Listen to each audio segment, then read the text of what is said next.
So glad that you were able to join us here tonight, Sunday at Mike's. Our live stream we do every Sunday evening here at 11 p.m. Central European Time. And so glad that you had the time. Ben, welcome. Thank you. Good evening, everybody. Whether you're watching this live or you're going to watch this in the replay, I want to let you know that I really do appreciate you taking your time. Everybody's time is valuable, and you spending some of yours with me is greatly appreciated. So thank you so much for that. Well, guys, another week. I have, as you know, I import guitars from Japan now, and I've been doing it piecemeal. I haven't been doing it a lot all at once. I've been kind of just doing it, testing the waters, seeing what models are popular here, which ones are not. What kind of juice are you engaging? Well, actually, Ben, tonight I'm having Spa Red, if you're familiar with that. So a little bit of sparkling water tonight. I'm feeling a little fancy. And how about you, Ben? What are you having? Um, I know it's not the Spa Red. I'm trying to get healthy. I try not to drink juice at night, and soda's not a good idea. So this seems to work. Yeah, it's all right. They got plenty of it here. I have had a problem getting. Okay, so I sent a guitar at the end of last month from Japan. It arrived in a pretty good amount of time here at customs on the 3rd of July. It is now, I'm in the water tonight and I don't drink alcohol. Yeah, I never drank alcohol, Ben, actually, myself. I never was much of a drinker. One time I was visiting a company that I was working for a company. I visited the sister company in Sacramento. So I drove up from LA to Sacramento, and they just insisted on taking me to this bar in Sacramento. It's called the Seven Bars. It's like these seven different bars connected to it. At least it existed back in the 90s. And I indulged in drinking at a level that I had not before. And I ended up getting the spins. If any of you have ever had the spins before, you haven't been drinking enough. So I got a good case of the spins that night, into that morning, and decided to myself that I would be a casual drinker at best going forward. And I pretty much will have stuck with that. Considering the nightlife and the Yakuza who insisted that I sit down and drink with them, that's always fun. You can't say no to those guys. So those would be the times that I would break my exception to the rule. But no Yakuza here in Amsterdam that I have to deal with directly. So yeah. But yeah, this guitar has been sitting in custom basically the long and short of it since the 3rd of July. And that's really not good. Hey, welcome. Good evening. It's so good that you are here. Yeah, and I don't know if it's a lack of workers there because they have to assess a package for that. Um, they promised a streamlined system for businesses such as mine. I was actually talking with the government guy who runs that office, or not runs it, but well, yeah, basically runs that office. And he was assisting 2 years ago, at least it was, that it was going to happen, and that is just not happening, and we're not getting that streamlining. So that's been a bit of a stress for me this week, but it's going to come when it's going to come, and that's one of those things you just have to just kind of deal with. Yeah, I said to you guys, I've spoken before that I am on a pedal drought. I'm not interested in any pedals. I think the pedal prices out there, I can understand on one hand why they are what they are in the case of the manufacturers, but on the secondary market, I can't get with that. People are just being super unrealistic. And so I've You haven't seen me review any pedals, discuss any pedals. You haven't seen any of that, and that may come to an end here tonight, as I will discuss a pedal that came to my attention. As you know, I have been in enamored with the Dream 65 and any Fender amp in a box kind of pedal, just like this F1 that I currently have here on my pedal board, my recording board. I really wanted to try to look into something like that that could take the place of the Sovereign and the F1, because if it has a drive or gain on it built into it, then that's really getting closer to all in one what I want anyway, the kind of tone that I seek in my tone quest. But the prices on those at basically over here in the Europe, $399 in Europe. I don't know what it is in the States. I can imagine, somewhere close to that. And so I just said, no, I'll look and wait till the secondary market. Here we are quite a while later since that release, and the secondary market is like, no, we're going to sell these used for $399 or as close to that as we can get. We're not going to take a hit on this. And I don't know. I don't think that's due to popularity. It's still kind of a niche kind of thing. But at the same time, it's just something that I'm like, no, I just no. There's a certain price point that I will spend on a pedal, and I will not exceed that. This Wampler Sovereign distortion pedal is at the top of that. And hey, welcome! Thank you so much for joining. Welcome, welcome. We're talking pedals here tonight for after a dry spell of talking pedals. The Sovereign is at the top of that line of what I'll spend, and I won't go over $200 or so for a pedal. That's it. I won't do it. Because first of all, once I get it and put it on my board, I don't know. You can see all the reviews on YouTube you want to. You can listen to all the demos. You can go through all that.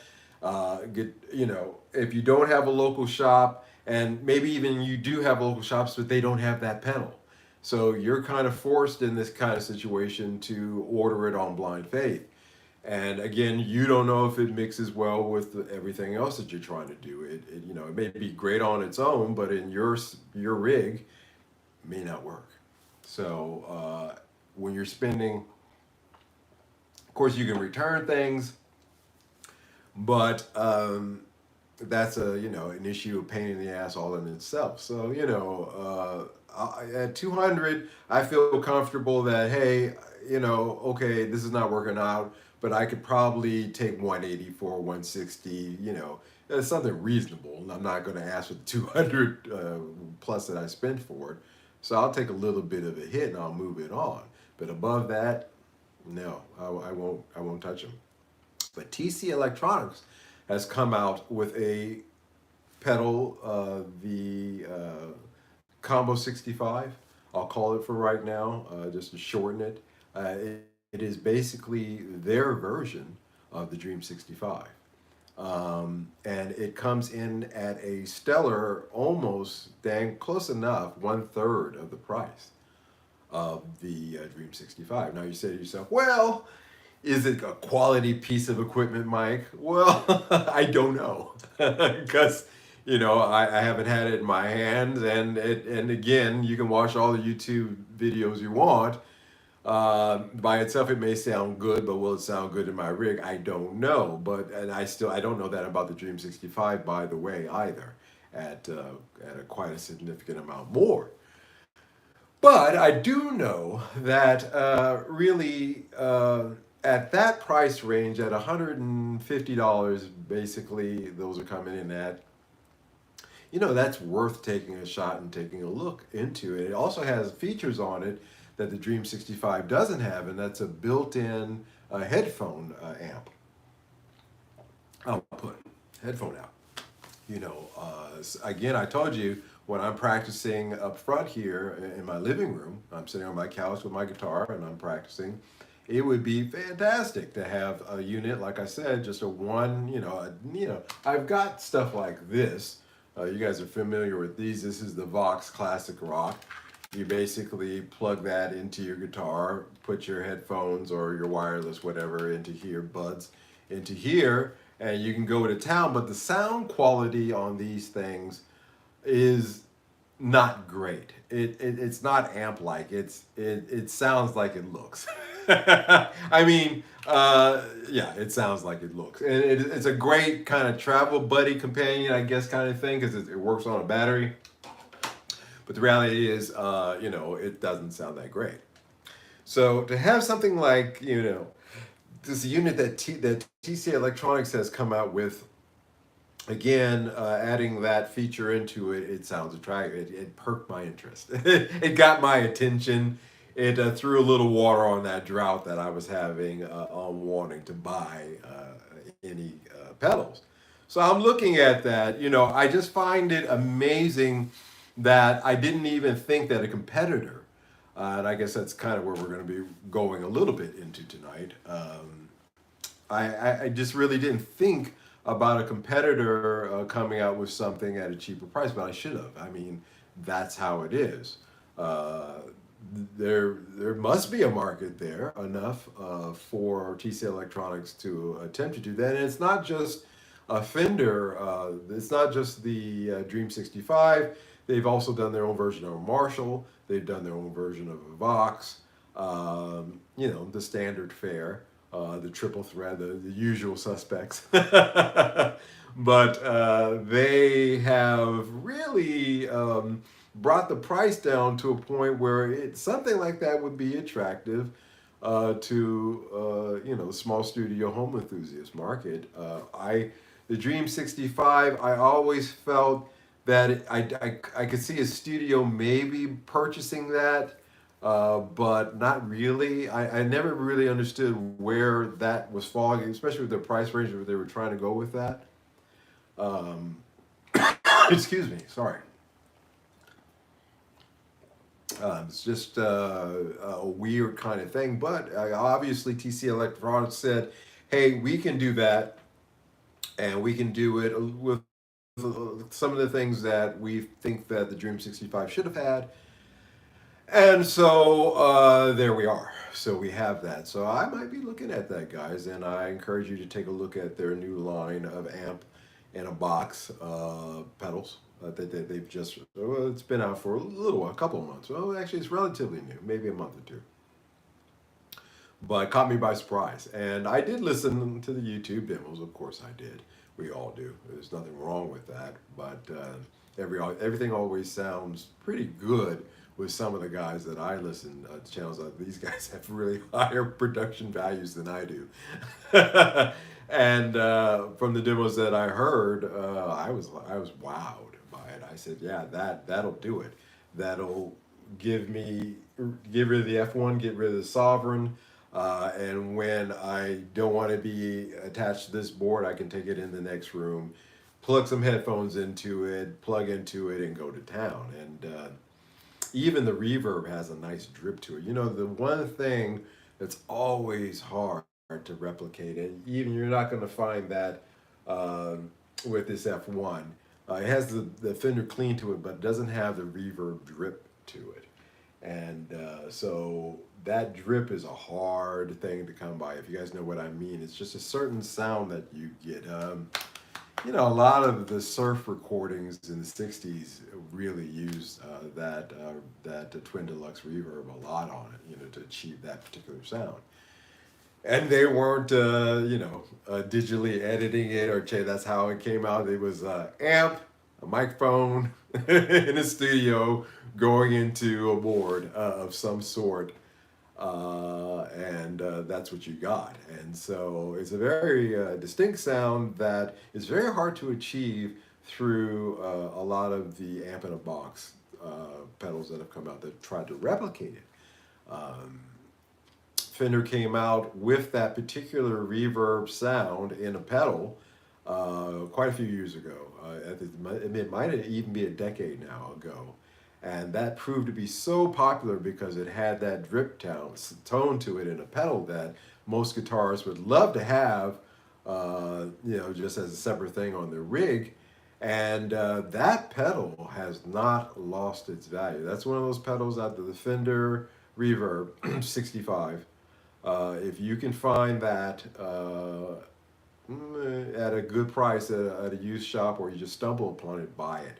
Because first of all, it's great tone to it, and second of all, those things have real value to it. Most dealers, hey, greetings, welcome.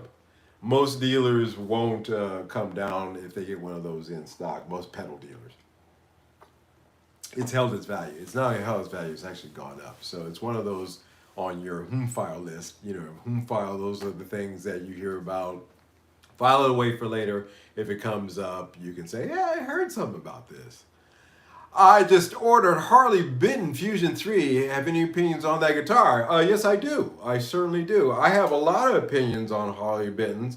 I got a Harley Benton here bass guitar over my shoulder. As you guys know, that replaced a very nice made in Japan Fender bass that I just couldn't refuse the price that was offered to it for me. And I just replaced it with this one, and frankly, weight-wise, sound-wise, feel-wise, neck, everything, I can't tell a difference, and I've used it on many a track since. The Fusion 3 has gotten a great response out there. I've checked it out, and you can't go wrong buying one of those, especially at that price. I think it's worth doing. So good on you if you're thinking about buying one. No Harley Benton snobs here. I won't buy a lot of them. I have two Harley Benton guitars. I have this bass, and I have their version of the SG Deluxe, kind of like an SG with the deluxe headstock and tuners and all that. And I've actually put new pickups, new tuners, new wiring, done quite a few things to it, used it for recording. And it's just a solid guitar. Got no problems with it. It is something, however, that I am not going to buy another Harley Benton. I think with these, it covers my need for Harley Benton's. But I could say if you're in the market for one, yeah, go for it, absolutely. No problems with those. So TC Electronics came out with a more affordable version, which I should have basically assumed. I should have known that somebody was going to come out with that, and they did. So I will be looking into that. Now, as a main topic tonight, how are we doing out there? Okay, we're doing good.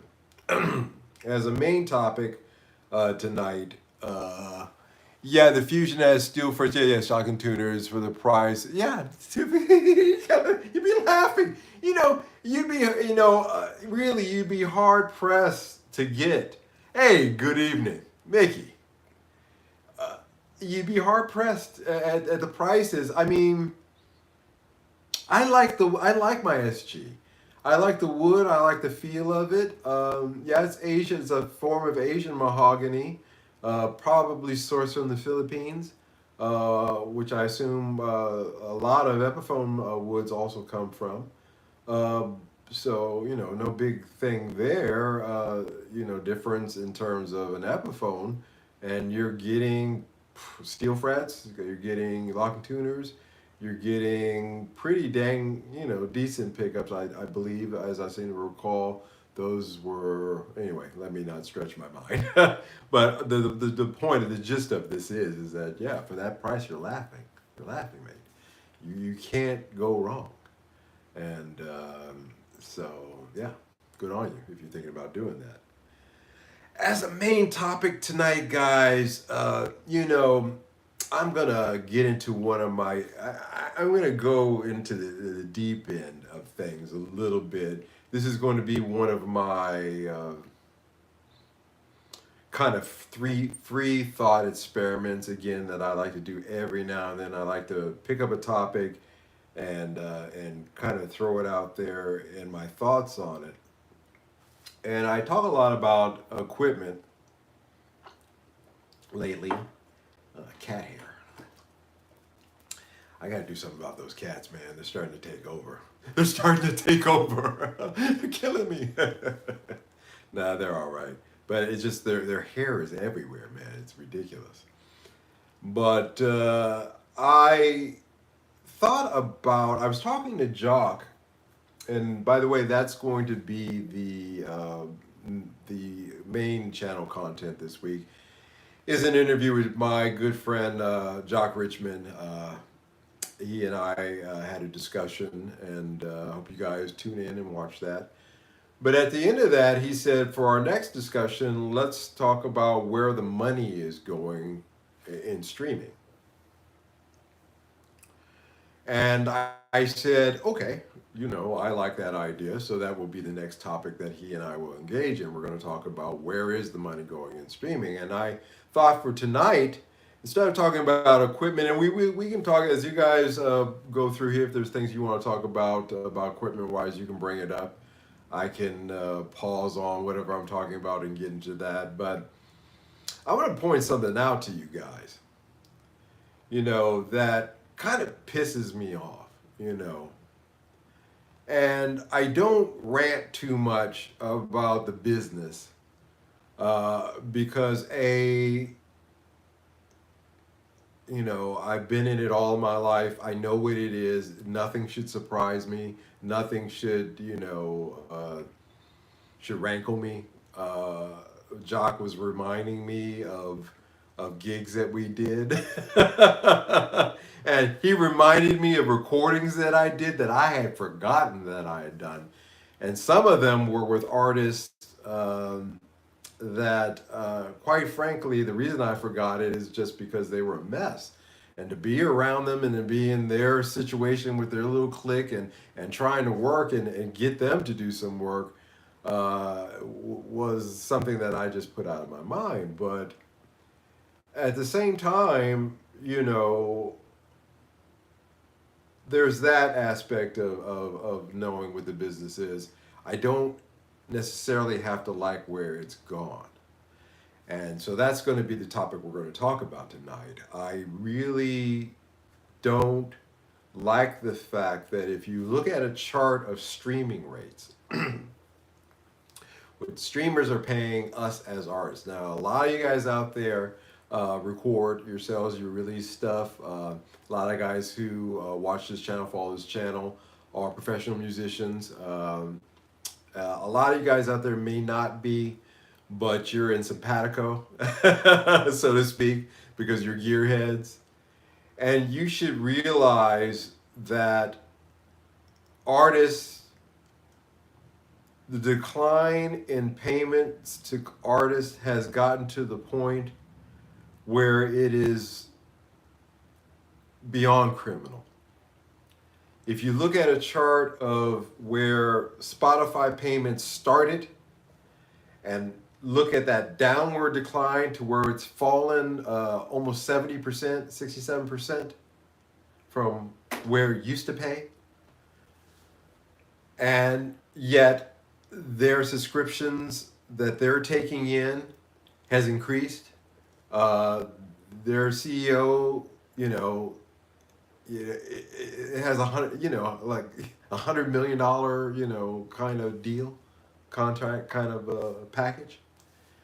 And you see the fact that some people have reported that they've put stuff up on Spotify and they weren't able to recoup the kind of money that they were able to recoup off of Bandcamp. It took 3 years on Spotify. It would take a year on Bandcamp or less, or months. So obviously there are some streamers out there like Bandcamp who are still paying, but for how much longer? See, when I saw that chart that the guy was showing, and what got me wanting to discuss this with you guys tonight.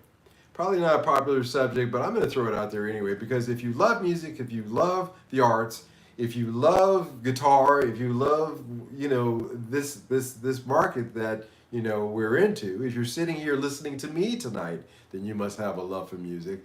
Then for God's sake, be aware of what's happening out there to artists, and why guys like I and Jock were lucky Jock bridged the way into doing a lot of stuff with video game manufacturers in terms of doing music and production, whereas I went into doing stuff with TV commercials, and so we stayed away from the mainstream record thing. We started there, but we branched out in different directions, and that allowed us both to have a pretty dang good career, a real career as professionals.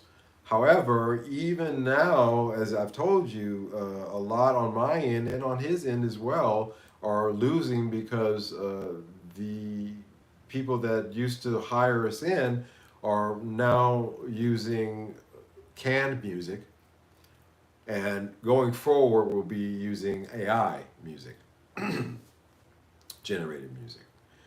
And the rates that those guys in that middle position, the recording artists, the putting out records, recording songs, the rates that they're getting paid through the streamers are going down. Those charts and the streamers are that Silicon Valley model.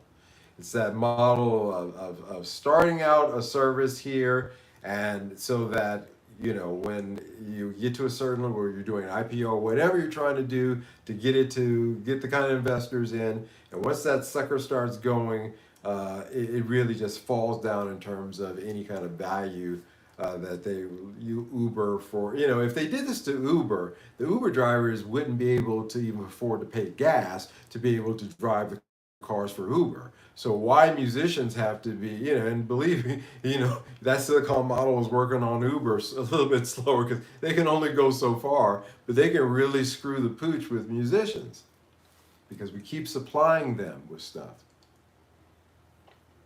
I actually sat down and started mastering my album that I've been putting off, and I had to ask myself, why is it that I've been so hesitant to release this? It's just because as you guys know, I really have a deep personal dislike of the streaming services.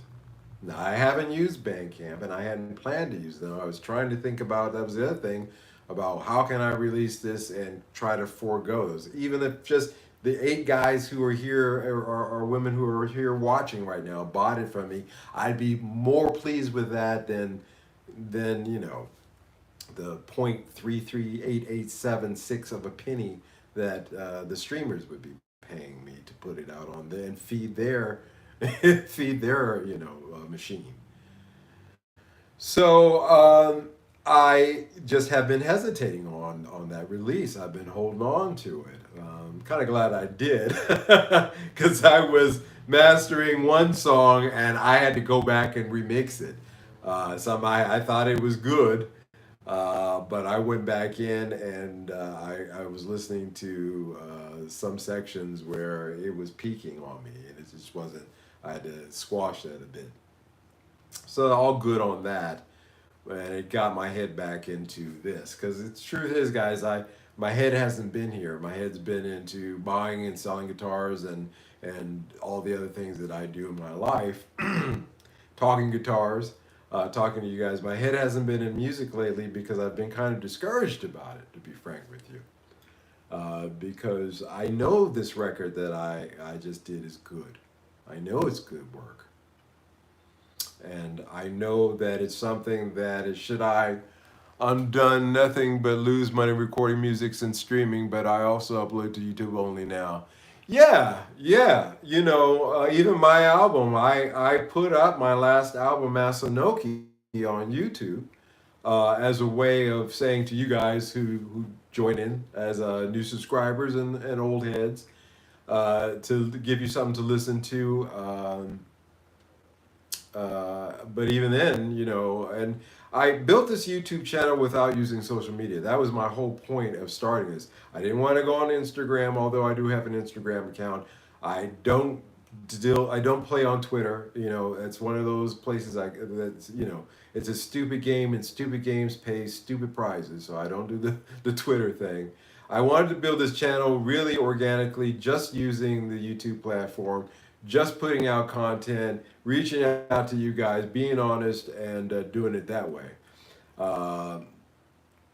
But So when I put an album like Asanoki on my YouTube channel, and I'm getting close to 2,000 subscribers, but I haven't had a lot of people looking at that record that would, about not even 10% at this point of that number. So there is that's maybe something that I need to be looking at, how to promote that a little bit more. And it's free. I want you guys to hear it because I think it's great music too. I think there's something there for everybody. You know, but this new album, it's because the streaming thing is really bad. It's really bad. It's criminal. Again, like I use the analogy of if they did that to Uber drivers, they pay those kind of rates, they couldn't afford the gas, so there would be no Uber. But there's an endless supply of artists and everybody out there and releasing it on the streamers, and then of course you got pay. It's payola too. Rock and roll contracts is a contact support, but some yeah. I know that. I've been in the trench. I've been in these trenches since the age of 16. Over 40 years now. 40 years now. So yeah, dig that. But we gotta stop taking it up the the keister on this one.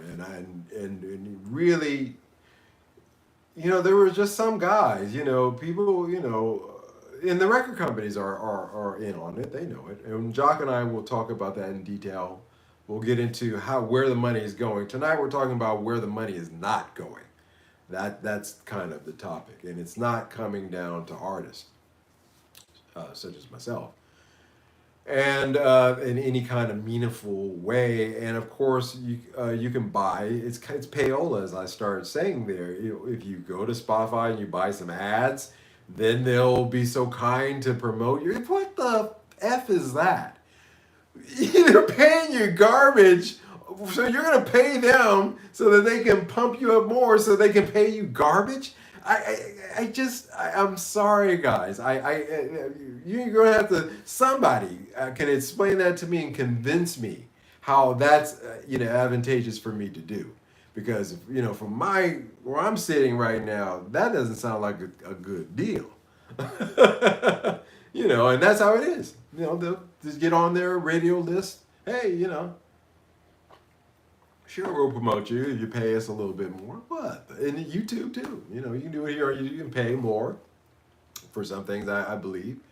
But what?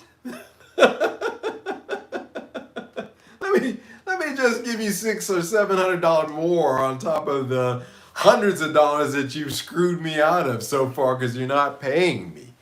Because the mechanical royalties went out the window because there's no more records, albums, or CDs. And makes zero business sense. The playlist guys would charge you to yeah, exactly. Make that make sense. Make that make sense.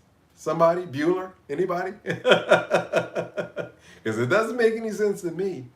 It sounds cockamamie, and it sounds like what it is. It's payola in another form.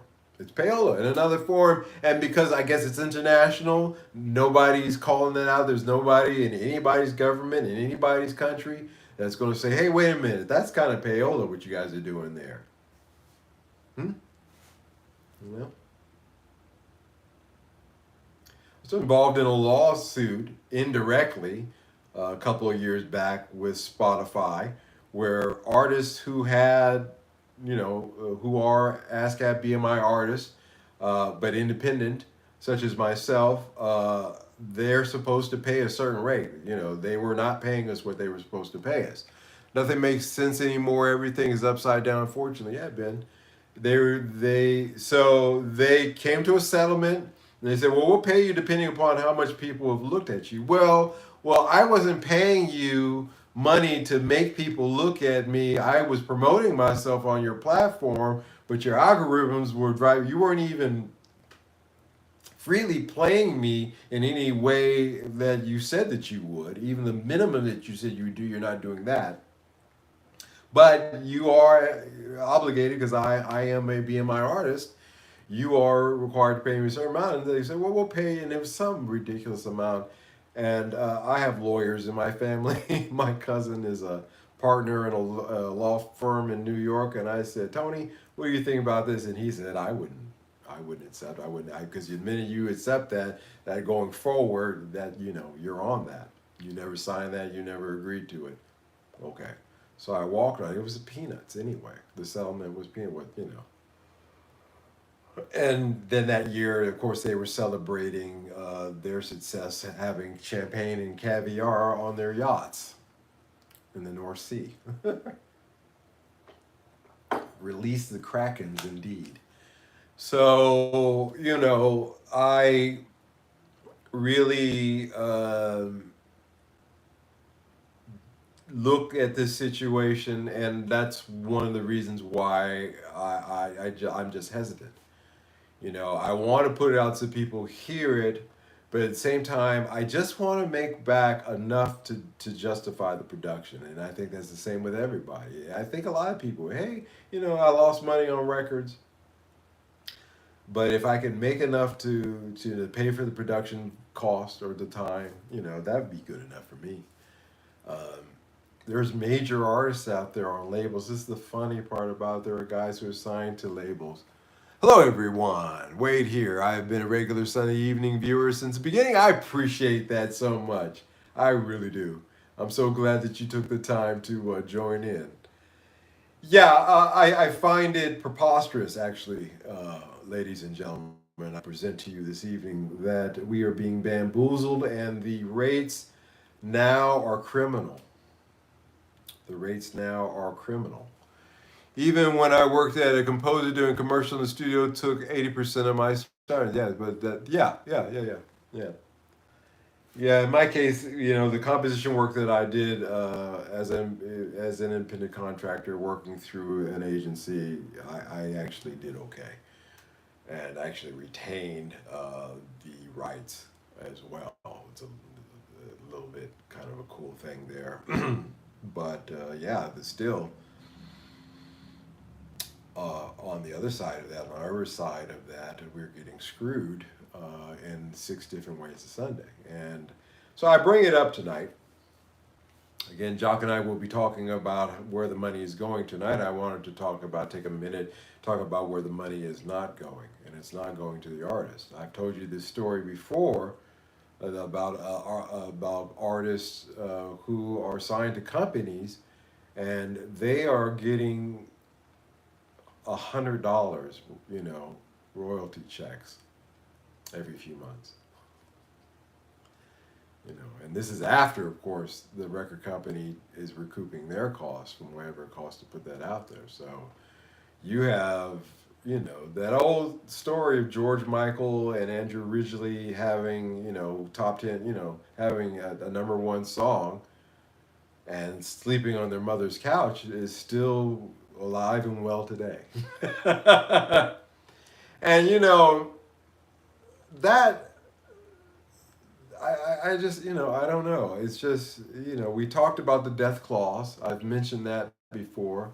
That's yet another angle that once you sign a contract, they got you in ways that you just don't appreciate until you're dead, and your family's not getting jack from the insurance policy they took out on you, as well as the increase in royalties that usually occur when a major artist passes away. It's just that they get a bump. It's just the way it is. And who benefits from that bump? You're dead and you're not spending it. So where is it going?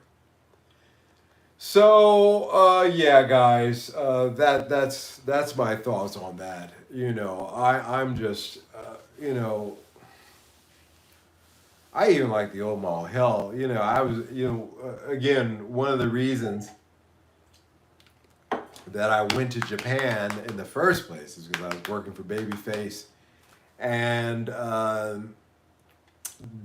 wasn't getting my checks on time. I wasn't getting my paychecks. I was in a rare position where I would get work through the label to do remixes in the B studios with their artists for engineering, And I was actually in that position where I was an intern, which you don't get paid for, but I was doing recording work, which I did get paid for. So that helped balance things out. And just being in the studio, you know, literally 24/7. Babyface, the studio on top of that, was just a great thing. But you know, even under that system, I was waiting for checks to come, and they were delayed. And one of the reasons why I ended up in Japan is because I just said, you know what, let me walk away from this for a 3 month period, make a bunch of cash in Japan, come back, and you know, even if it takes a few months for me to get paid from these gigs I'm doing here, I'm good. I'll recover rent, covering this, covering that, and that 3 months turned into 18 years cumulatively. But you guys know that story. But yeah, it's just been that way. As a musician, you've had to, if you wanted to stay, you know, you can always walk away and say, hey, I'm going to go down to Home Depot and get a job, or hey, I got a diploma, I'm going to go teach, or I'm going to do this or that or the other. Or you can be just an idiot like me and stick with it.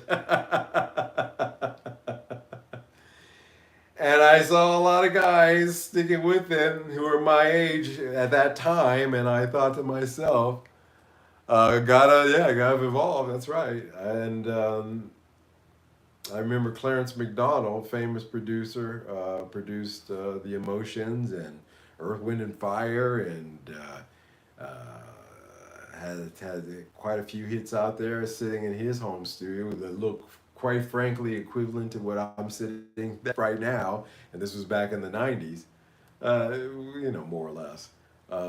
And sitting there in his studio and thinking to myself, well, you know, I wonder where I'm going to be where I'm his age, and in terms of my career.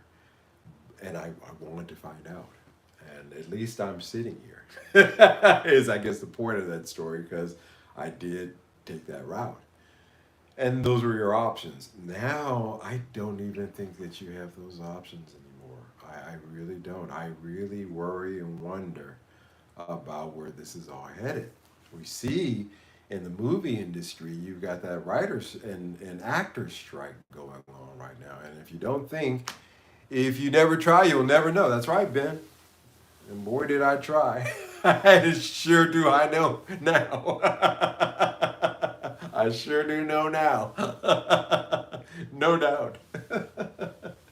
That actors and writers strike that's going on in Hollywood is a very good example, and that's not only affecting just actors and writers, the key grips, the cameramen, the lighting guys, the catering guys. You know, the guys who write the music, the composers. You know, that's affecting everybody.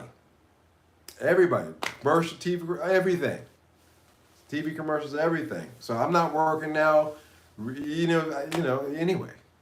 And I couldn't, because if I did that, that would be kind of crossing lines, I suppose, in a way. But these things are a result of industries that have put out garbage and have neglected models and things that have been successful before that profited to them. I guess they said, well, we don't want to be in the CD and record business, producing business anymore. It's too much trouble. We got too much. We got returns on it. We don't want to. Let's just, make this money grab on streaming, where we really don't have to do jack shit. Excuse my French, but that's kind of their model, the record business model now. And by doing that, they've degraded the quality. Did Uncle Carlton have issues with the industries back in the day? Did Uncle Carlton have issues? My friend, those were the beginning of woes. Really, I mean, the mob wasn't even hiding the fact that they were running things back then. They're being a little bit more low key about it now. I shouldn't say that, but that's a fact. It's the truth. Uh, More issues than Playboy. More issues than Playboy. That's a good one. I'm gonna remember that one. Yeah. He gave me one example of, and this ties into tonight, but we're going all the way back to 1970, when he signed up with a record label and was writing with them and doing tracks. And when they sold out to a bigger label, they screwed him over on his royalties. And that happens. He was working at a club where they were basically working every night of the week, and the guy who was supposedly managing them basically had them held hostage. You know, had to close. Just because it was out in the middle of nowhere. So they, yeah, he's got a lot of stories. Watch Uncle Carlton's interviews, guys. I'm gonna do another one this week with if I have the time. But again, it's a music business, and stuff like that happens. I got, in Japan, I had to deal with the Japanese club owners. Man, those guys are real sweethearts. Not. Because they're all tied in with Yakuza. And you go up to them and you talk too much nonsense, then you're gonna get knocked in the head. And that's the fact of it. So you knew to be all yes ma'ams and pleases when you went stepping up to them. But you had to try to negotiate things because that's how it is to a certain point. There we go. And so here we are, where the film industry, the music industry has produced garbage. Because they're paying garbage, they're paying these poor rates to these writers, and as a result, the quality of the writers that they're attracting for other reasons as well. We'll talk about was it EGA points or EGP points. We'll talk about that sometime. Um, Love Uncle Carlton stories, yeah. Yeah, we're gonna get some more out of him. They're good. He's got some good stuff, guys, coming up. He knows. Yeah, he knows a lot of cats. He's been around Clapton. He's been around all the greats. There's Townsend. He hung out with Peter Townsend a lot. So my Uncle Carl's a real deal.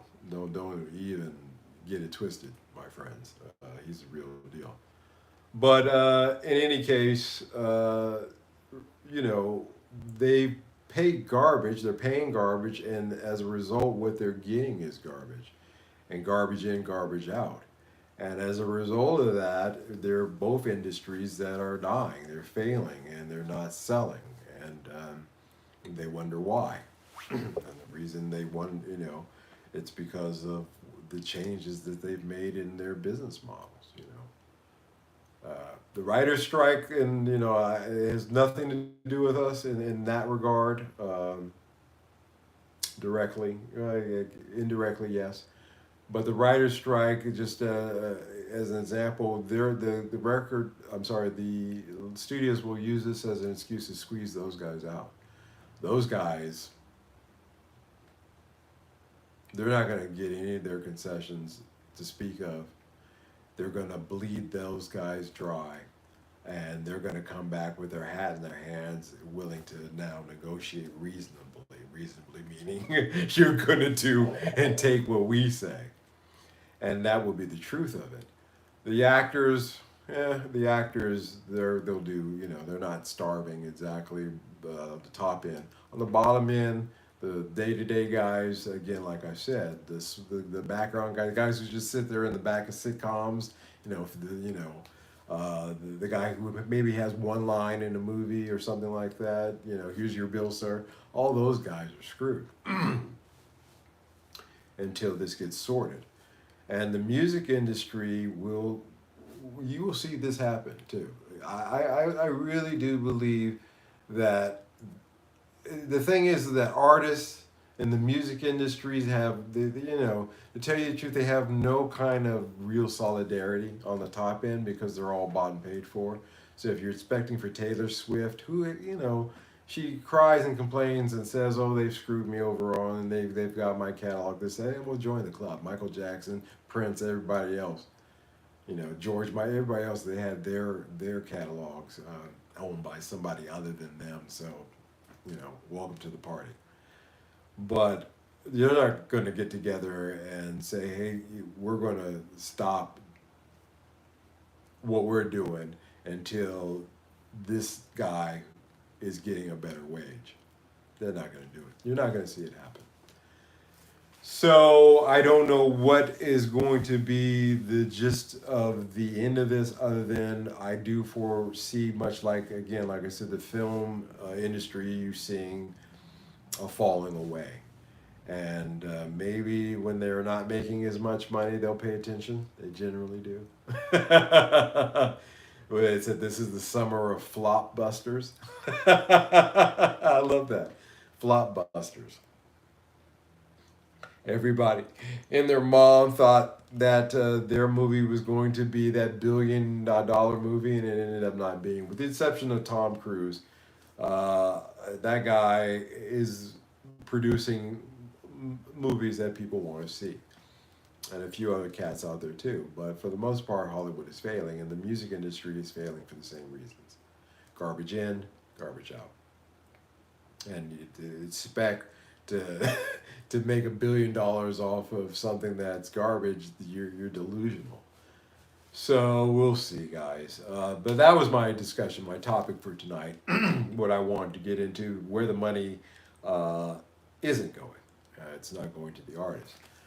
Because YouTube ad rates are in big trouble, to the point where, again, if you look at YouTube ad rates, it's the same freaking thing. What they used to pay and what it is now. What Spotify used to pay, what is the same model. It's the same model. That's why you just have to look at the charts, line them up, and boy, they fit, like bread and butter. Huh? So what's up with that? So YouTube, a lot of YouTubers are not seeing the kind of money coming through. Even on my end, I have to admit there was a point where it was starting to pick up, and it's starting to die down again. Didn't really do this for that kind of thing anyway. I really do this as a way of talking about what I've been doing in the last 40 years since I stepped into Black Bull Publishing, and from that point to now, what I've been doing, and was introduced to that world at 16, and then in the small little studios, recording and doing things at that age, and sharing it, and if money comes from it, if something comes of it from that end, then that's great. But you can't do a YouTube channel really at this day and age unless you have a real love for what you're doing, which I do. I think that comes across. I do. But yeah, it's getting tough. It's getting rough out there. It's getting rough on a lot of things, and we've talked about this. I've been talking about this. The snowball effect. That snowball effect cuts a lot of different ways. High Tide Harris, one of my guitar teachers, Blues Hall of Famer, like Michael Carlton. We were talking about marijuana, and I said, well, they say that marijuana is a gateway drug, and he says, yeah, but that gate swings both ways, and that was a deep comment. I said, wow, that's deep. What he was saying is that it can help some people get into harder drugs, but it can also keep some people with hard drugs, get them off of it. And so I think that with the industry being what it is, it's kind of a gateway drug. And there's got to be some obverse to that. There's got to be some way to not, get into the deep end of it, but to move away from it. It definitely comes across. But thank you, Mickey. I appreciate that. So, coming up here, guys, this week, I'm going to London this week. I'm going to be in London on Friday. I will be joining up with a good friend of this channel and a guy that you guys may be aware of, the Guitarista, Colin. If you don't know him, check out his channel. I'm going to be meeting up with him in London. We're going to be going around to a bunch of different Guitar Shops. He's going to show me around. I appreciate the tour deeply. I'm looking forward to it. And maybe some YouTubing will come out of that. I'll keep you guys posted. Looking forward to meeting him. Seems like a great guy. Like I said, I'm going to meet all. I'm going to meet as many people as I can out there that I'm just inspired by, and I hope to really enjoy my time with him because he just seems like an awesome guy. Yeah, I've always said that, and I do feel that way. So and to have him show me around the Guitar Shops is going to be great. So that's coming up. Maybe we'll film a little bit of that. And Jock interview is in the can, so we will be discussing the topic of the week with him. Um, I have done a review of the D Armand. Uh, how long are you over here for? Mickey, I'm going to be there for 1 day. So I will arrive in London City Airport at 8 a.m. Meet up with Colin around noon, and I will be on the 7 o'clock flight back here for Amsterdam. I'll be back here by 10. It is going to be a whirlwind of a day because I have things that I have to do on Saturday, the next day here. So that's a good collaboration. Colin is another great channel. Yeah, yeah, yeah. Well, so that's coming up.